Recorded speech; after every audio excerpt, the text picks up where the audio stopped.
Welcome back to Storytime. Today we're going to be continuing our reading of Machines and Men. But before we jump into today's chapter, I just want to give a quick reminder that this is not about us here at Korean. It is a community effort. If you have any stories that you'd like for us to read, send them in and we'll consider them and possibly put them in a video. And now, of Machines and Men, Chapter 3, A Walk Through the Uncanny Valley. Well, I gotta tell you, the doll 180s and 190s were really not good at blending in. Stephen and a slick-talking salesman named Dan were walking through the showroom of the Blue Fairy dealership side by side. Dan was an athletic sort of man, somewhat gone to seed, with blonde buzz cut and sideburns. He was wearing a blue polo shirt with khaki pants and high-class leather shoes. Stephen had promised himself he was only going to browse, not buy, but now that he was here, he was already starting to find the familiar pressure of the sales environment. Dan was clearly working on commission because he was laying the charm on thick. He had started the tour of the showroom where they had walked through the various models of non-doll robots, but something, salesman's instinct perhaps, had told him to get to the prize. They used to have rubber silicone skin, and they looked good enough, but customers were saying that they were, creepy. That's all to do with the Uncanny Valley. The what? Stephen asked, bemused. The Uncanny Valley is a psychological phenomenon where people reject things that are close to human, but not quite. When a non-human object shows human characteristics, people tend to find it endearing. But when you try to mimic exactly how humans are, they fall into the Uncanny Valley. Suddenly the object becomes creepy and unsettling. Human brains are pre-programmed to understand human moods and behavior, and when things go wrong with how things are reacting, we notice. Therein lies the fatal flaw of humanoid robotics. When we try to make a robot too human, we end up making it less human by mistake. And that's why our non-humanoid robots sell so well. But we've been constantly working on the problem from both sides, and now we have successfully bridged the Uncanny Valley. All we needed to do was stop trying so hard to make our robots move just like a real human, and instead move more like an animated character. Bang!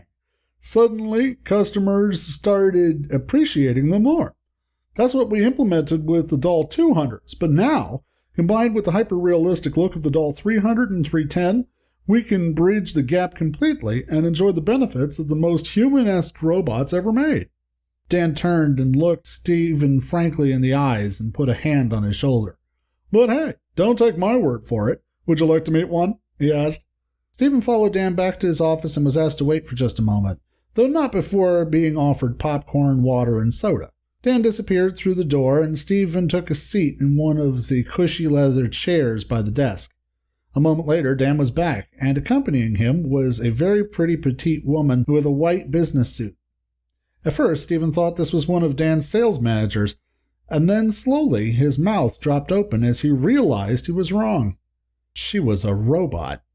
The woman was about 5'5" and had a faintly mulatto skin tone that spoke of mixed heritage. Her eyes were a rich brown, like hot cocoa. Her hair a lush auburn, cut simply into a bob cut. It was difficult to tell under her suit, which set off her skin tone beautifully, but she seemed to be fairly athletic in build, with generous, though not exaggerated, hips. But it was her face which was the most impressive feature. Stephen found himself staring dumbstruck at it, and was unsure why. "Let me introduce Eve," Dan said with a smile as he issued the woman through the door with a hand to the small of her back. "It's very nice to meet you, Mr. Waters," Eve said, stretching out her hand. She spoke with a slight trace of accent, though Stephen couldn't tell where it was from. Stephen took the hand and was surprised to see how it was warm to his touch. He watched her carefully as she lowered into the remaining chair and demurely crossed her legs. It was incredible. Stephen had never imagined that a robot could be this fluid, this human. He was half convinced that Eve must really be a person in disguise. "Eve, would you mind showing Stephen your data access port?" Dan asked, as if he had been reading Stephen's mind. Smiling, Eve leaned forward and pulled the hair away from the back of her head, displaying a small panel that could fit a mini USB and a single jack. "Eve is a Doll 310, top of the line. She's what we call the base neutral, Her features are the results of averaging 100 women from around the world. She is the exact height and weight that scientifically men find most attractive. Pretty much everything can be controlled during the design process, so your doll can look like anything you'd like, though most of our clients prefer to select from a customization database for features, since full customization can take a long time, Dan said as Stephen looked at the tiny port in wonder. Oh my God, Stephen breathed. She's so quiet. How can you have all that mechanical stuff inside and have it be so quiet? All the doll models have what we call soft motorization technology, or SMT. They're similar in structure to how muscle ligaments work in your body, and that also means that we can make our robots with full range of motion. These new 300 series also have microphotoreceptors in their skin so they can power themselves with sunlight and have a rechargeable battery for nights and days when it's cloudy. No more exterior sources like you had with the 190 series. Nothing screams not human like having to plug your doll in, you know? She's breathing, Stephen said stupidly. Well, again, nothing says robot like not breathing. We've programmed the 300 series to exactly mimic normal human body functions. Check this out. Dan opened the drawer to his desk and drew out a small mirror and held it under Eve's nose. Stephen watched in amazement as the glass fogged and cleared with each breath. There's a small water reservoir on board which can be replenished by drinking.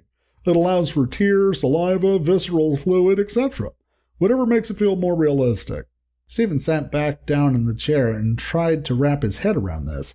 Everything in his mind was telling him this woman was human, but he was starting to believe that she wasn't. What followed was a very interesting interview. Dan encouraged Stephen to ask Eve as many questions as he liked, touch her, even hug her if he wanted to. Throughout the whole interview, and at no time, did Eve portray even the slightest sign of annoyance or despondency being poked and inspected like a horse for sale. On the contrary, she was completely warm, pleasant, charming, and witty. Upon request, she scrunched her face into a variety of silly expressions and laughed out loud afterward. Her laugh was musical, and there were even tiny crinkles that appeared at the corners of her eyes. She's so responsive, Stephen said, sliding a glance to Dan. How is she able to hold all these protocols in her positronic net? Our robots, even the non-human ones, come with a neuronet positronic matrix. The more they are around you, the more they learn how to put you at ease. Since Eve here is a show model, she interacts with a lot of humans pretty regularly. Your doll would need to imprint on you, so you will have to teach it through example for a while. But once it gets a good feel for your favorite things, it'll incorporate them into its positronic network. It goes without saying that you can also speed up the process via the data port. An hour later, Stephen found himself signing a series of forms handed to him by a beaming Dan. All his former resolve that he was only browsing, that he wasn't looking to buy, that dating robots might be questionable, that was all gone. He had purchased a Doll 310 for, well, more money than he cared to think about, actually, and now all that was left was the paperwork. Stephen knew that the money he was spending would certainly go far towards buying him a new car, paying off his debts, but there were some things that a man buys with his heart, because he looks at it and he says, that's mine. Or at least that was what Stephen was telling himself to justify it. He had agreed to return the next day for the design process and to finalize the paperwork, though Dan had told him that it might take 6 to 8 weeks to complete the construction process and various background and credit checks required by law. Due to the new lobby for robot rights, the federal government keeps pretty close track of this sort of thing, Dan said as he stapled all the paperwork together. Obviously, all of our robots are built Asimov laws compliant, but due to the robot rights activists, Blue Fairy now also makes their robots second law diminished. What does that mean? Stephen asked. He knew, of course, of the 3 laws that were wired into all higher AI robots by order of the Federal Robotics Commission. The first law was that a robot cannot harm a human or through its inaction allow a human to come to harm. Second, that robots must follow any order given to them by a human unless that order should violate the first law. And the final law was that a robot must protect its own existence unless doing so would violate the first or second laws. Those 3 laws were fine on paper, but the problem was it left a lot of interpretation of what constituted harm, and therefore limited robots' usefulness in certain situations. That was why you never saw higher AI robots in emergency jobs or frontline military application scenarios. Put a higher AI robot into a firefight, and it would likely crash its positronic net and be completely useless to everyone. So even now, most combat and police robots were programmed to only have low-level AI and required human operators to guide them. The debate with humanoid robots was largely centered around the second law. Many people believed that if robots could think and reason for themselves, that they were sentient and that forcing them to obey orders was akin to slavery.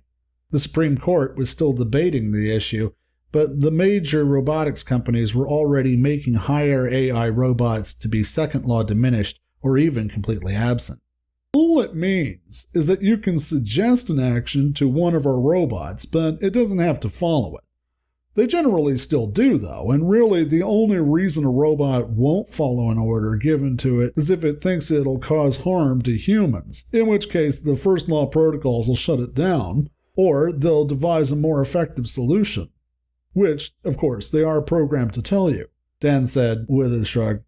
It's a bummer to some people, but to me, I've never had any problems with my robot not following orders.